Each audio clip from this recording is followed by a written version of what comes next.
Hello everybody, welcome to the third video this week. I'd just like to start this one off by saying a big thank you to everybody that watched my video on Friday, and congratulations to all of the winners of the Tandoori Spice Mix. By far my most successful video to date, so if getting views means giving stuff away, I'll continue to do that. Today we're going to be using some of the leftovers of the smoked brisket that I made yesterday. Smoking the brisket and the beef on the offset smoker out there takes up so much time that I thought that the best way of capturing it on video was to capture some videos on my phone and upload them as updates rather than one whole long video, because it would have taken too long. But today is going to be nice, short and simple. I've got some lovely ingredients over here, some of the leftovers of the beef.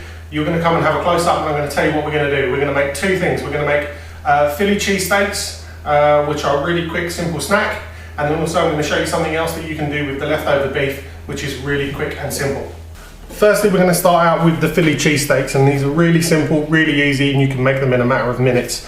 The ingredients that we've got here are some finely diced onion.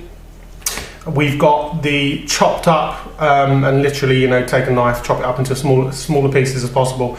These are chopped up rib meat from the beef that I had smoked yesterday, so they've got a lovely smoky texture, really kind of strong beef flavour as well. So it's the nicest meat. I've cut away some of the excess fat as well, because you don't want too much of that, but that's been chopped up nice and fine.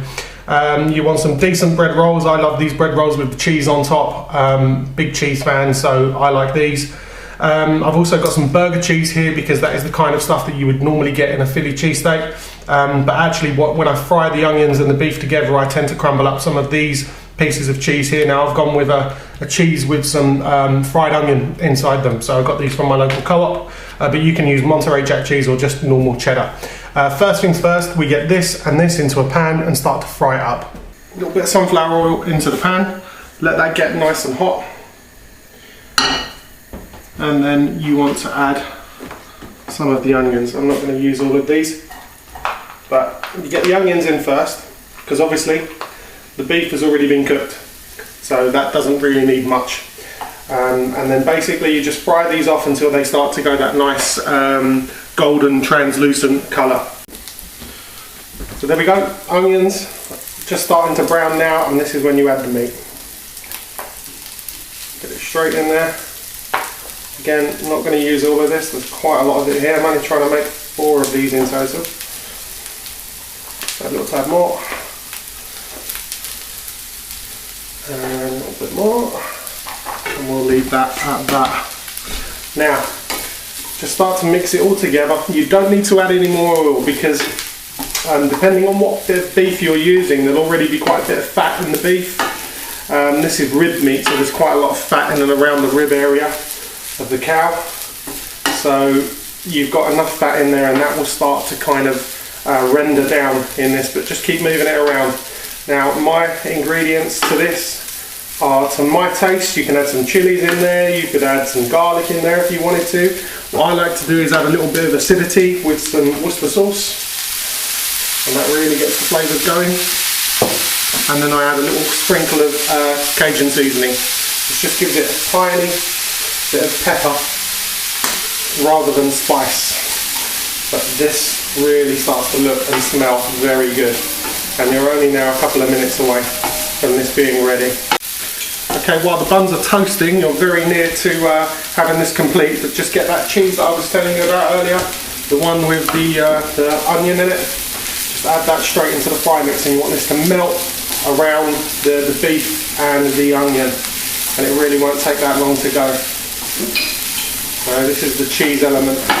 I haven't used too much, because I'm also going to be using some burger cheese on this as well, but once this starts to melt in, we're pretty much there. Okay, so we've already toasted the buns, and it's literally just a matter of piling this stuff on to these buns. There's no neat and tidy way of eating these things, so there shouldn't really be a neat and tidy way of presenting them. It's a real piece of quick and easy Sunday morning comfort food. You just absolutely load them up, get yourself a tea towel, and get messy eating them.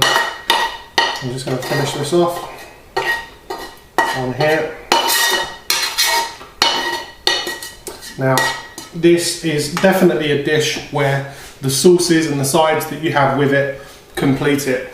I've toasted these buns here already and put some mayonnaise on the top.